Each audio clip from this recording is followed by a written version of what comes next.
শাহরিন ইসলাম চৌধুরী তুহিনের দূরদর্শী নেতৃত্ব, তার জীবন ও রাজনৈতিক ক্যারিয়ার এক নীলফামারীতে বিভিন্ন দলের বর্ষিয়ান রাজনীতিবিদদের বিএনপিতে যোগদানের হিড়িক।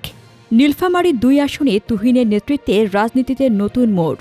প্রিয় নীলফামারীবাসীর রাজনীতিতে এখন অভূতপূর্ব হিড়িক। বিভিন্ন দলের বর্ষিয়ান রাজনীতিবিদরা বিএনপিতে যোগ দিচ্ছেন।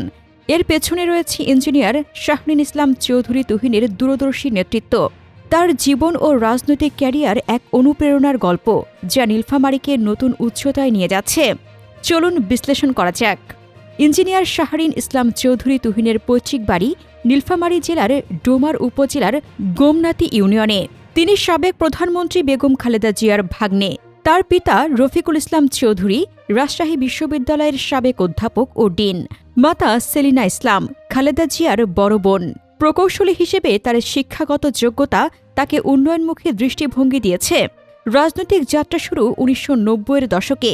১৯৯৬ সালে নীলফামারী ১ আসন থেকে সংসদ সদস্য নির্বাচিত হন। নীলফামারী জেলা বিএনপির সাবেক সভাপতি এবং জাতীয় কার্যনির্বাহী কমিটির সদস্য হিসেবে তিনি দলকে শক্তিশালী করেছেন। ২০০৭-২০০৮ সালের চ্যালেঞ্জিং সময়ে ১৮ বছর প্রবাসে কাটালেও তার প্রভাব কখনোই কমেনি। ২০২৫ সালের এপ্রিলে দেশে ফিরে তুহিন আবার সক্রিয় হন।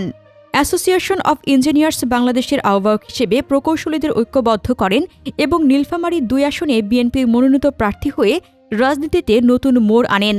জানুয়ারি ২০২৬-এ জাতীয় পার্টি ও অন্যান্য দল থেকে ৩ থেকে ৪ জন সাবেক ইউপি চেয়ারম্যান তার হাতে বিএনপিতে যোগ দেন, জিয়াউর রহমানের আদর্শে অনুপ্রাণিত হয়ে। এই যোগদানের হিড়িক তার জনপ্রিয়তা এবং মানুষের কাছে মানুষের পাশে স্লোগানের প্রমাণ। তার উন্নয়ন পরিকল্পনা বাস্তবমুখী।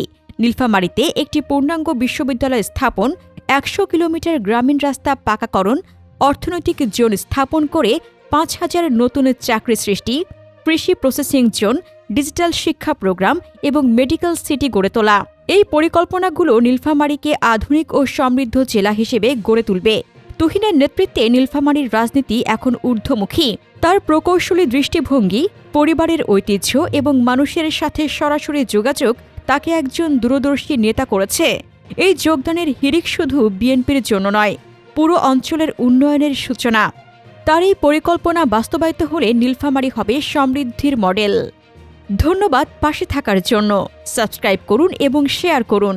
তুহিনের নেতৃত্বে নতুন বাংলাদেশ গড়ে উঠুক, এটাই প্রত্যাশা।